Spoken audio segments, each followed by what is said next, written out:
Nuestra clase número 3 habíamos visto lo que sería una asociación de diodos en serie. Lo que sería en serie se aplicaba para poder obtener un mayor nivel de tensión en el caso de que no podamos contar con un dispositivo que nos proporcione ya el fabricante con esa característica. Y el día de hoy vamos a ver lo que sería esta asociación, pero en paralelo. Nosotros utilizamos la asociación de diodos en paralelo cuando necesitamos una mayor capacidad de corriente. Ahora bien, nosotros cuando hacemos esta asociación en paralelo de diodos, recurrimos por colocar una resistencia en serie con ese diodo, con cada diodo. Un diodo en serie con una resistencia, este ramal sería el que está en paralelo con otro diodo y otra resistencia. Un punto desfavorable a esto es que estamos disipando energía por medio de estas resistencias que utilizamos, pero nos ayuda a poder tener un control o una eh, distribución de corriente. Entonces ahora vamos a ver las ecuaciones que resultan de este circuito.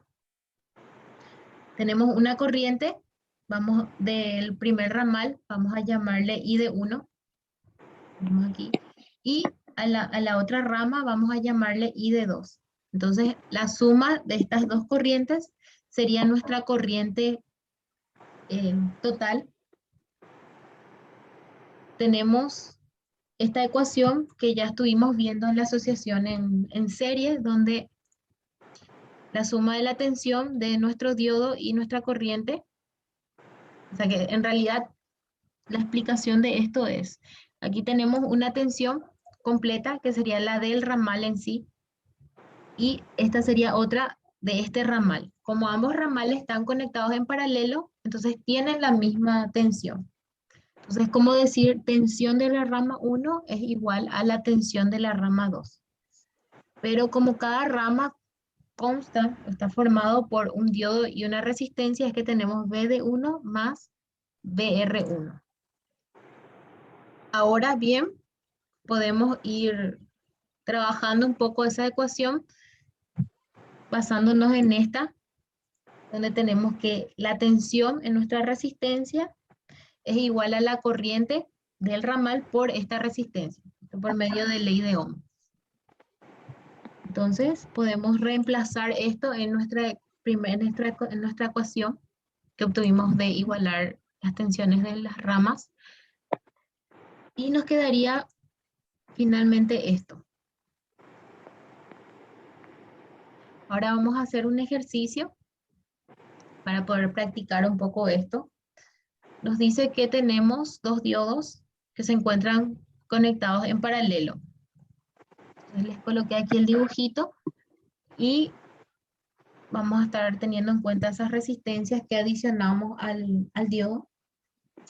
Nos da como dato que la corriente total es de 100 amperios. Entonces, ¿qué quiere decir eso? Que ya sería la suma de nuestra corriente I de 1 y de nuestra corriente I de 2. Nos da el valor de las tensiones de los diodos. Vamos a resaltar un punto. Nosotros dijimos que la tensión de este ramal es igual al de este ramal, pero eso no implica que la tensión de los diodos sea la misma, porque para eso tenemos también la resistencia. Ya la suma de esta tensión con esta tensión es igual a la suma de estas dos tensiones. Entonces, si bien estos no son iguales, por medio de estas resistencias se puede ajustar esa igualdad. Entonces, para tener en cuenta que no es que la tensión de los diodos son iguales, sino de la rama. Entonces, la rama está compuesta por el diodo y por la resistencia. Eso es un punto a resaltar. Nos pide que calculemos el valor de la resistencia y nos dice que una de nuestras ramas no debe exceder 55, es decir, que está conduciendo como máximo 55 amperios. Y podemos considerar que ambas resistencias son iguales. Entonces, vamos a usar nuestra ecuación de que una corriente de un ramal más la otra es de 100, que es lo que nos está diciendo aquí. Este sería, tenemos dos corrientes, una de 55 y la otra debe ser de 45. ¿Por qué va a ser 45? Porque la suma de ambos debe ser 100. Es lo que está haciendo aquí. Entonces, I de 2 sería 100 menos 55, sería 45. Y tenemos las tensiones. Nos dice que la del diodo 1 es 1,5 y la del diodo 2 es 1,8. Entonces vamos a pasar a reemplazar esa en nuestra fórmula. Entonces B de 1 es 1,5 voltios más la corriente I de 1 sería 55 amperios por R1, que vamos a llamar R porque van a ser iguales, entonces yo escogí R en lugar de R1, R2, sería ya, dependiendo cómo ustedes quieran resolver su ecuación. B de 2 sería 1,8, I de 2, 45 y R. Entonces vamos a despejar esto. Vamos a pasar 45R a este término y nuestro 1,5 al otro término. Entonces ahí reducimos y finalmente nos queda de que esta resistencia tiene un valor de 0,03 ohmios.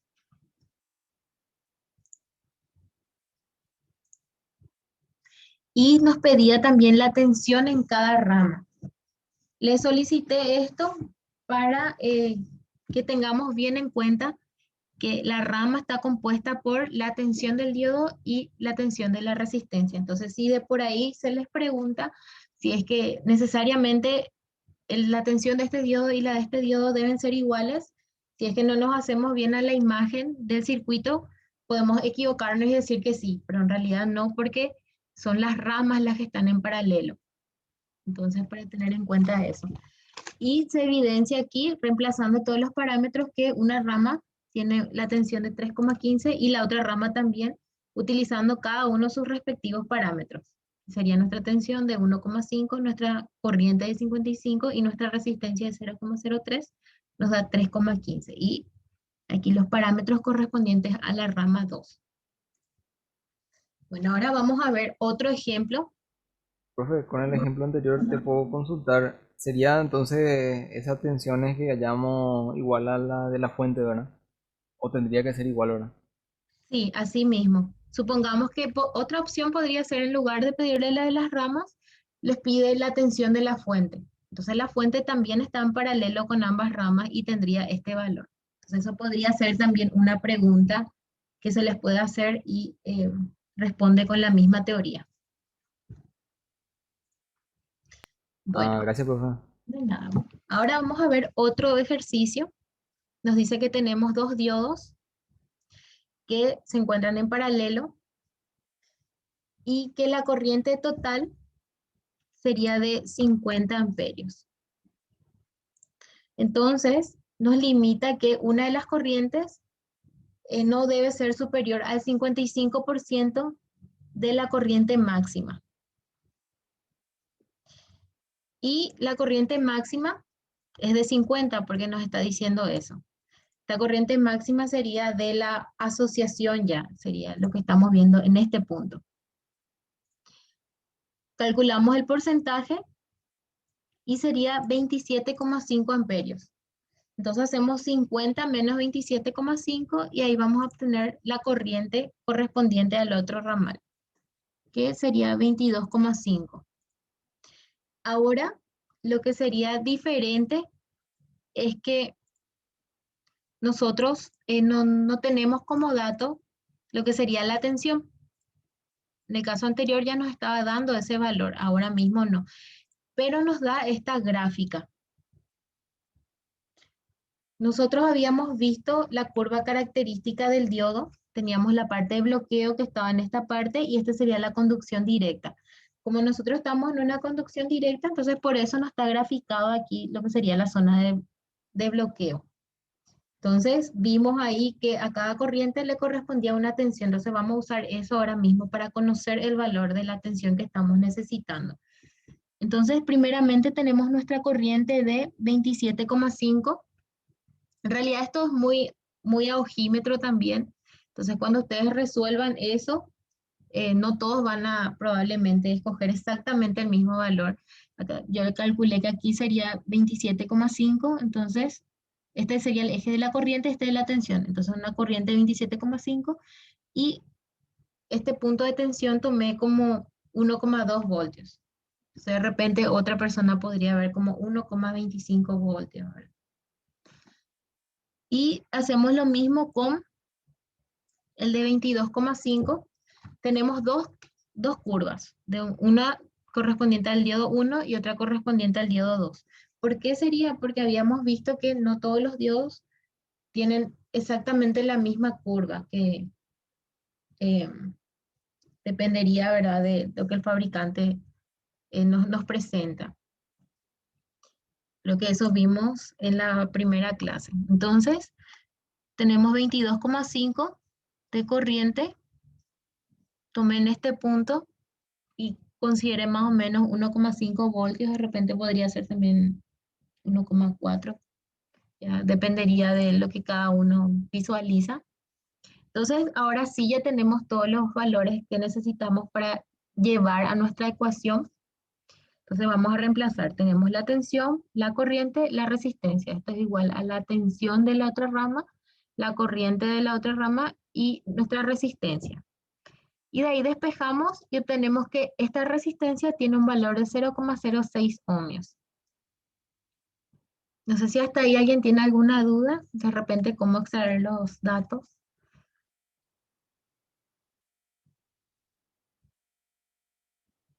Bueno, entonces si nadie tiene ninguna duda, vamos a pasar a ver lo que serían los tiristores. Entonces el día de hoy vamos a ver un nuevo dispositivo, sería el tiristor.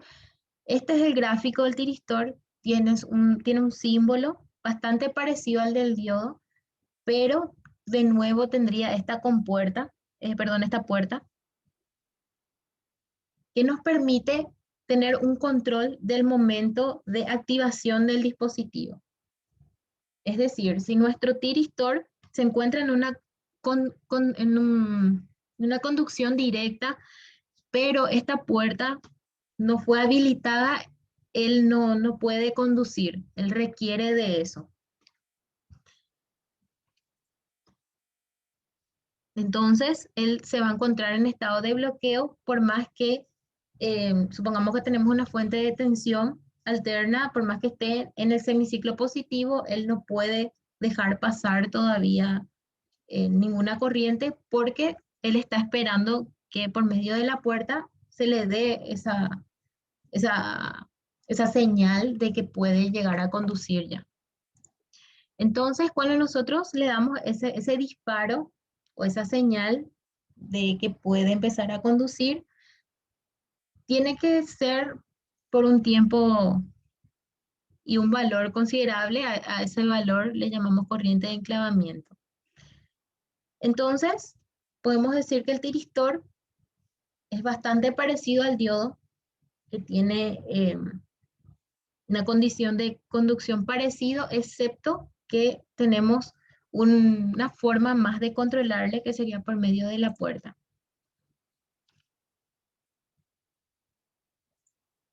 Aquí tienen lo que serían algunos tipos. Normalmente a este, que es el que vimos, al que se le llama SCR. Este sería el DIAC, el TRIAC y el GTO. Vamos a ver un poquito sobre cada uno después. Esta sería la curva característica. Quiero que relacionen un poco con lo que sería el del diodo. El del diodo venía así y continuaba aquí.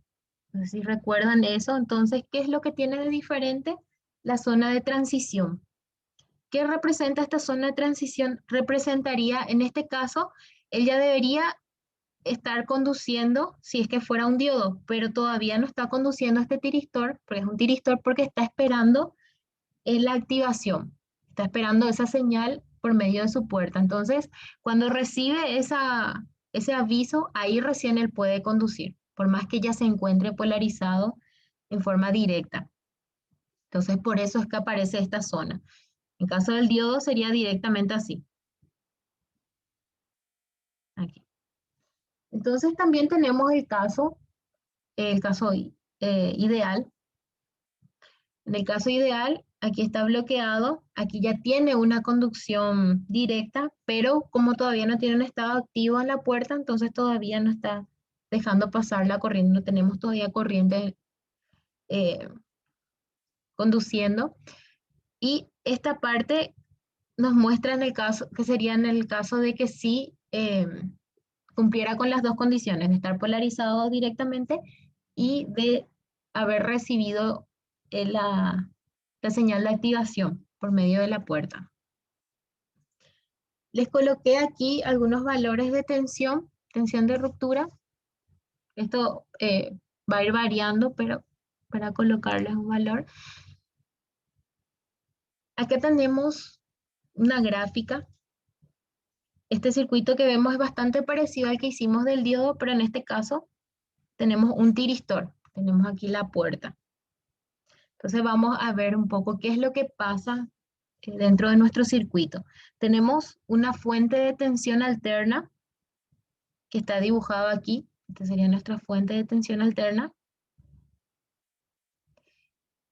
Si esto fuera un diodo, al estar polarizado directamente, aquí tendría que estar conduciendo de esta forma, aquí en bloqueo y aquí conduciendo, ¿verdad? Que es lo que estuvimos viendo. Sin embargo, al ser un tiristor y depender de la activación del mismo, entonces, por más que aquí ya estaba en polarización directa, él todavía no está conduciendo. Entonces, ¿cuándo empezó a conducir?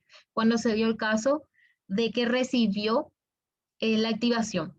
Esto que vemos aquí, perdón, aquí en amarillo sería la activación. Entonces aquí él recibió el aviso de que sí, ya está activo, o sea, recibió la activación por medio de la puerta. Entonces aquí se le habilitó eso, entonces ahí recién él condujo. Entonces por eso es que durante este tramo no pudo conducir, aunque estuviera en una polarización directa, en el semiciclo positivo de nuestra fuente. Entonces, lo que vemos aquí es la tensión de la carga. En este caso, la carga es resistiva. Entonces, habíamos dicho que la tensión y la corriente son iguales en cuanto a forma de onda, no en amplitud. Solamente en la forma de onda. En realidad que no estamos resaltando el valor de la amplitud, sino solo en la forma de onda. Entonces, son iguales, porque nuestra carga es resistiva nada más. Entonces, este sería también el de la corriente. Esta es la tensión, pero tendría exactamente la misma forma también el de la corriente. Esta sería la tensión en nuestro tiristor. Entonces, en el tiristor tendríamos la tensión que podemos decir, de la polarización inversa y también de cuando estaba directa, pero no tenía la activación por medio de la puerta, que sería esta. Aquí él podría haber conducido porque estaba en directa, pero todavía no recibía el aviso, entonces por eso no pudo conducir. Entonces ese sería un pedazo de tensión que quedaría en nuestro tiristor. Aquí estuvo conduciendo y aquí estaría en una